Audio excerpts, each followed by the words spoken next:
And now stand by for adventure. 3, 2, 1. In the exciting story of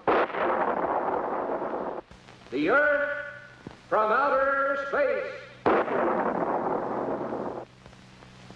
Colonel Bleep, Squeek, and Scratch are on their way to outer space for a moon's eye view of our planet, Earth. Here, hundreds of miles above the Earth, they see our planet as a huge round ball speeding through space in its endless orbit around the sun. The Earth completes a full circle around the sun every 364 1/4 days, which is exactly 1 year by our calendar. And as it moves, it also spins completely around, once every 24 hours, 1 full day by our clock. This means only half of the Earth faces the brilliance of the sun at a time, that side being aglow with daylight. But as that side turns from the sun, the daylight fades into the darkness we call night.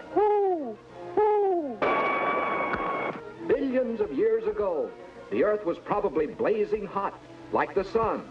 But through the ages, its surface has gradually cooled to form the rock, soil, and salty oceans we know and live upon today. But if Bleep and his friends were to remove a slice from our Earth, like a piece of melon, inside they would discover a center of fiery, molten rock. Yes, no matter how you look at it, from the ground or from deep in outer space, this Earth of ours is an exciting place for Bleep, Squeak, and Scratch to investigate.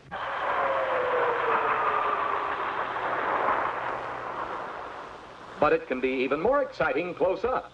So now the spaceman dives earthward for a closer look at one of the cities in which the people of this planet work, live, and play. As Colonel Bleep, Squeak, and Scratch peeked down through the clouds, they found the city of New Orleans, Louisiana, cradled within the wide sweeping curves of the mighty Mississippi River. Today, the romantic riverboats of yesteryear have been replaced by modern barges and swift ocean-going freighters, which have made New Orleans the second largest United States port. Colonel Bleep admired the towering buildings in the business district, and Scratch was fascinated by the colorful flags of the International Trademark Building. Meanwhile, Squeak had spotted Canal Street, the widest street in the nation, and it seemed the whole city was aglow with excitement. This was the season of the Mardi Gras, that festive celebration that attracts thousands to New Orleans every spring. Bleep, Squeak, and Scratch landed atop one of the most beautiful floats in the parade, and the people cheered wildly because Bleep and his friends looked just like 3 happy paraders, disguised in weird costumes of the past, present, and future. The parade took them through the quaint French Quarter, past colorful gardens, massive grilled gates, ornamental wrought iron balconies, antiquated street lamps, and Basin Street, birthplace of Dixieland jazz. But for Scratch, the best thing of all was sampling the chef's prize Creole cooking in the world-famous New Orleans restaurant. Yes, New Orleans is a picturesque and exciting city for Bleep, Squeak, and Scratch